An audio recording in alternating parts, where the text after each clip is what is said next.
I am a minute behind, but so glad that you have made it here. This evening, we are looking forward to sharing with you the information that we have tonight. It is expressly done for busy professionals. My name is Tamara Gibson. I am the owner and CEO of TT Innovative Solutions, and we have been assisting those that have been taking their test, the TExES exam, for almost 5 years solely as a company, but I've been doing it, I think, almost 10 years. And I'm grateful to be able to assist my beloved profession in helping to get educators on the pathway in which they are desired to be. So we've been meeting you here Monday since January to assist you with staying on track to pass your certification. I know that there are lots of other things that are going on in your life, but we here at TT Innovative Solutions are grateful to be able to provide you with help with analysis, analyzing your test scores if you've taken it already, or talking to you about what the best approaches are, creating and helping you to get a realistic study schedule, and being your accountability partner. We have packages for just that. And we also have packages that assist you with understanding the curriculum and knowledge and competencies that you need to know in order to be successful on this journey. And so we're just grateful again to be able to speak with you and to be with you tonight.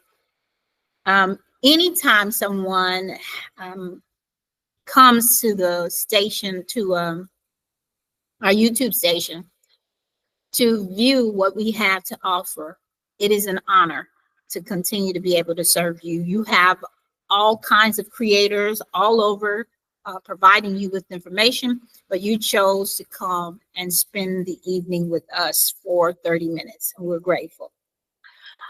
All right, let's talk about it. Let's talk about it. How can I be effective in making certain that I am getting the best bang for my buck when I'm studying? Don't have a lot of time, but I want to be as effective as possible.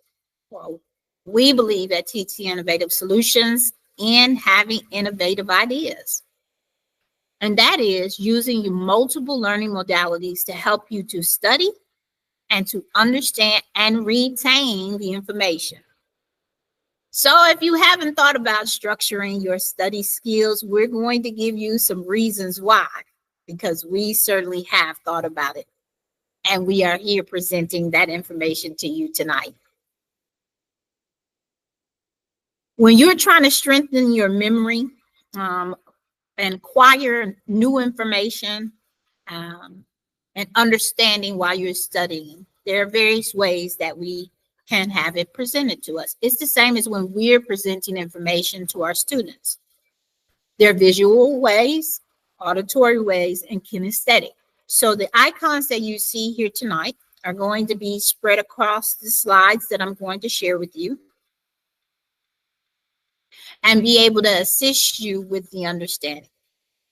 And by the way, tonight's slides are available to you when we get to the end where you'll see our email address. You can simply send us an email and we'll be happy to share this slide deck with you. So let's get into our first one, creating mind maps. I'm going to use ELA examples for the next couple of moments or minutes in order to share with you how to use this resourceful strategy.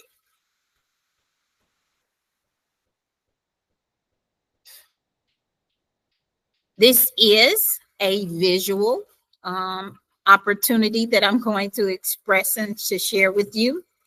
And when we're talking about ELA in this particular instance, we're talking about understanding how the principles of learning to read.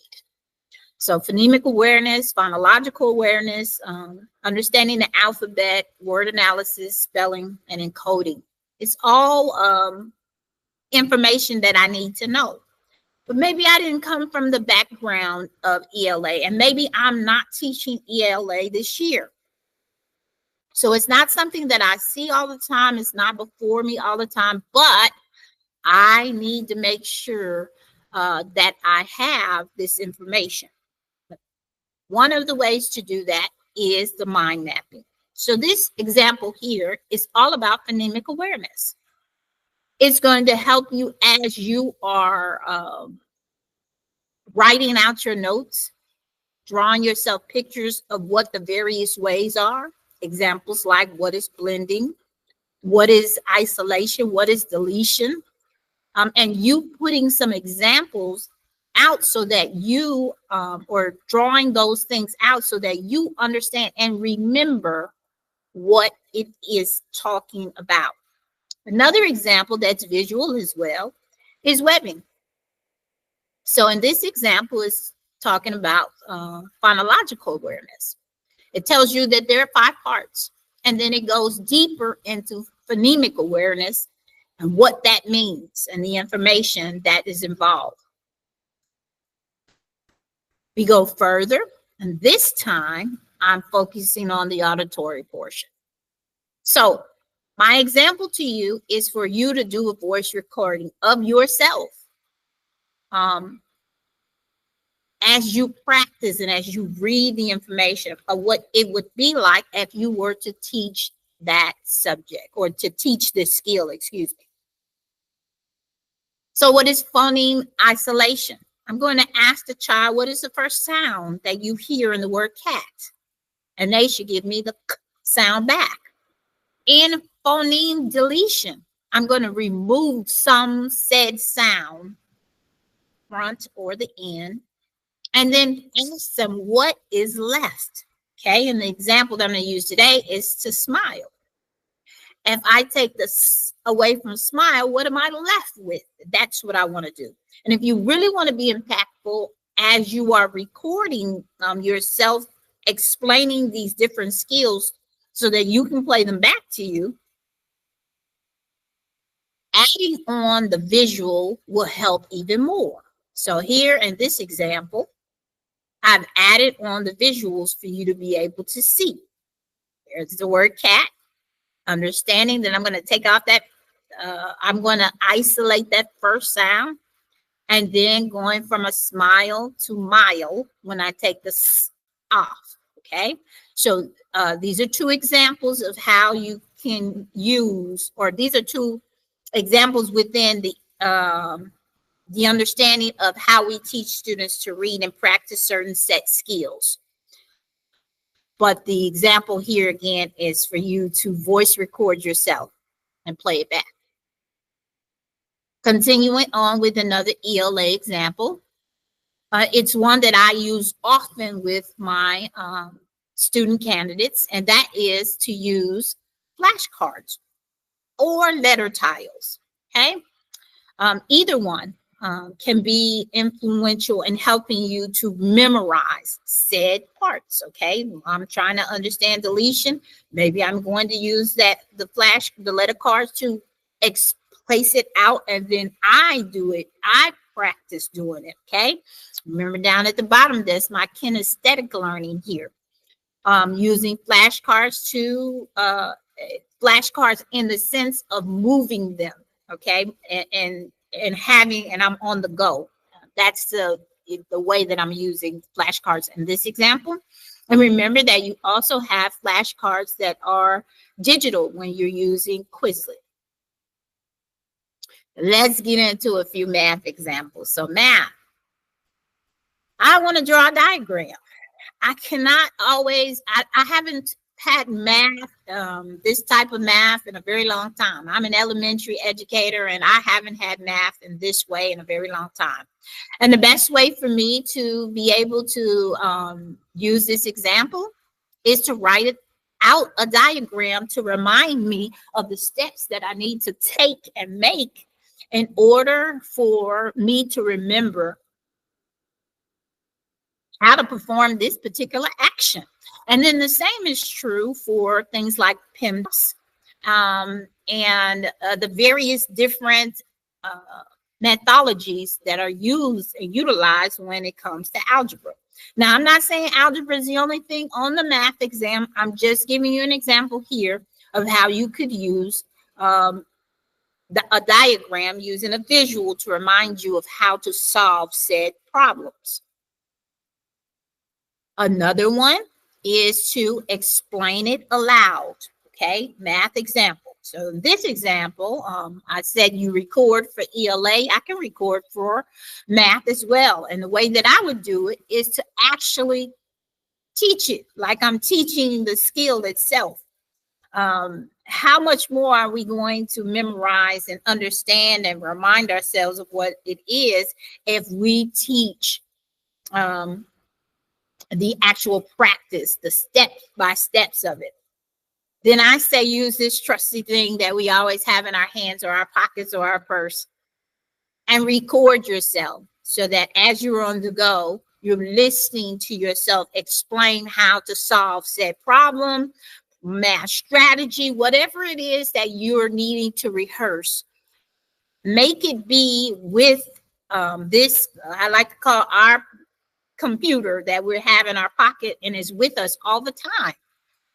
It's a great way to help us to memorize things. And then, of course, just as we utilize in our classrooms, using manipulatives that you have available to you in order to understand and model a concept, okay? This is a kinesthetic one. I need to have something physically that I'm using. Abacus, as you see in the picture, or fraction tiles, fraction cubes, circles, whatever it might be that can be used to manipulate so that I can remember and get an understanding of certain practices in math. All right.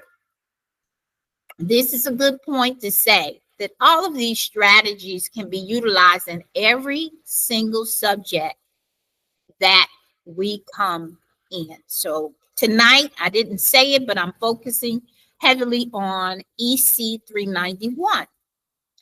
But these practices can be developed with whatever exam you're taking. I don't care if you're taking the law exam, if you're taking a GRE exam, if you're taking the other ones that we specialize in, and PPR, special ed. These are all ways in which you can definitely better your chances of retaining the information, staying focused with it, giving yourself the opportunity to practice as if in the real world. These all improve your brain's retention of information. Then we get to, so as I said, I'm going to put in an example for social studies. So in social studies, definitely building a timeline. There is so much information that is involved in social studies that you must, absolutely must, get yourself some visual practice. And I didn't put the icon here, but this is our visual practice. Writing out the timelines of different wars. Providing yourself with pictures of the different kinds of Native American tribes, because they're going to ask you about things that happen specifically for those of us that are taking the TExES exam. They're going to ask you about Texas, and then they're going to ask you about the United States. And there's a wealth of information that we need to know. Last time that I studied about the United States history, I remember it was 5th grade. Now, I'm an avid social studies buff, so it doesn't take a lot for me to go back and retain that information. But if that is not something that you are apt to go back and have in your vernacular for whatever reason, these strategies will help and work. So timeline is an example. Diagrams is another example. Webbing, creating those mind maps to help you to go back, because again, a lot of what social studies has a lot to do with chronological information, chronological order of things. And then in social studies, I also placed in, I think maybe my information or my slide is out of order, but also in social studies, we have other examples that can be done. In just a moment, I'm going to stop sharing and just kind of talk to you as I find it. So with social studies, as I said before, there's lots of information that you've got to remember. And in order for us to be at our best with memorizing that information, we need to have those different modalities as I stated before. And so here is an example of, this actually is the fine arts piece, but this is an era, different eras within our history that we can look and understand various cultures. Okay, so that's how it connects with social studies as well. But if I can take a visual image, so again, this is visual, take a visual image connected to an auditory example that I'm reading, maybe I'm reading this out loud. And then even, I don't have an example right now at the top of my head for a kinesthetic one, but I guess I could take those pictures of this era and I could scramble them up and therefore make it into a game to place it back into said order so that I know the information. I could take pictures of our map and then talk about pinpoint on the map where, place a pinpoint on the map where certain battles happen. These are all ways in which I could help myself to really hone in on the information and get it down so that I am not struggling to recall things as I'm taking this exam. The more that you practice properly, and I do say practice properly, the more likely you are going to do well in retaining this information and knowing what is happening on the exam. Okay. Tonight I did not have an example with questions because I really wanted to spend the majority of the time talking to you about the different ways that you can put in those modalities. Now, we all know that it's important for us to recognize what type of learner we are. Okay. And if you have not done, there's a lot of different tests out there that can help you to understand what type of learner you are. And I might drop one in the show notes here as examples for you to be able to decipher which one. But as I've gone along, I've noticed and I've learned myself the various ways that I've retained information. Usually we are solid on one, and then there's a second one that we lean. And as I say that we lean toward because it gives us the comfort in knowing the information and being able to go forward from there. So I say all of that to say that you've got to know yourself. You've got to know what, you've got to understand and know what it is that you're trying to learn and what's the best way for you to learn that information. So as a busy professional, I am suggesting, let me go back and say that, I'm suggesting to you that the best way for you to be on the go is to have some, to continue your studying all day, is to have things on the go. Okay, I'm not suggesting to you that you have to do all of this on your own. There are various resources that are in the materials that you've purchased. I know that the TExES, the TExES, is a popular book that lots of people purchase to help them to study. I know that Momentrex is also another popular one that people like to use and utilize in order to study. And so all of these allow us the opportunity to have the information before us,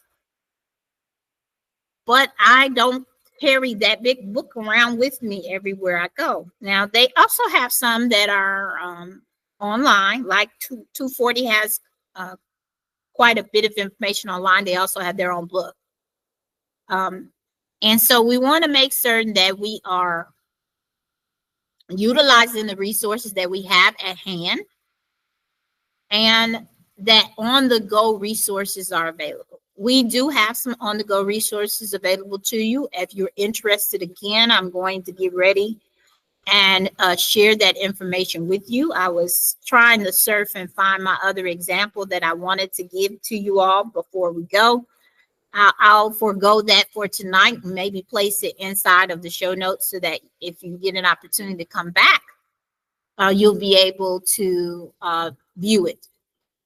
If you have not joined our email list, we would love for you to join it. That will also be in the show notes once this becomes available tomorrow. If you have not added yourself to that list and I don't have your information, please add yourself to that list. It allows us to give you up-to-date information, new things that are happening here at TT Innovative Solutions, and things that we know that just simply they work. We know they work. We've been blessed to have a great return on the investment that people have invested in us as a company. Our passing rate has increased to 97%. I've had the proud opportunity to say 96, but now 97% after they worked with us. We do want to make certain that we are providing you with the most up-to-date information, assisting you with as best we can so that you are successful.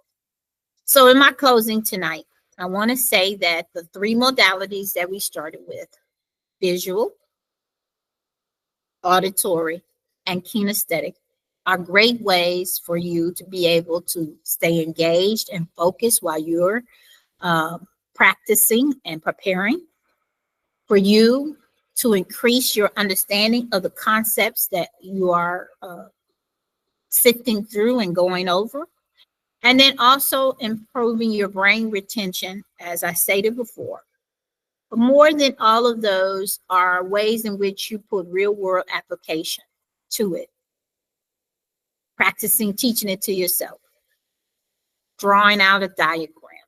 Recording yourself so that you have time to hear it on the go. I love to hear great podcasts. We're not a podcast yet, but podcasts help me to learn because I'm an auditory and a visual. I lean heavily on visual, and auditory submits it for me. Being kinesthetic, I love to get up and move, especially since we have, sometimes we're sitting for a long time listening to presenters. But I want said all that to say that there are different tools that you can use to help you. I failed to mention with social studies, one of the great auditory ones is Brain Pop. Another visual is Khan Academy. And it plays off of both auditory and visual. So again, thank you for attending this evening's YouTube session. If you have any questions, we would love to help and to understand how to assist you with it. Our information is on the screen, and we know that we're looking forward to seeing you again next Monday. We are inclined to continue this up till March. We had a 240 challenge that started back in the end of December, and that 240 challenge sequence will be ending at the end of March. But I've gotten great feedback from others that are enjoying our broadcast, and we will more than likely continue on it, whether we're live or it's a recorded session. So again, you have a great evening. Remember that the strategies that we've given to you are easy to implement as you study, create these items. But if you are, as I know you are, busy,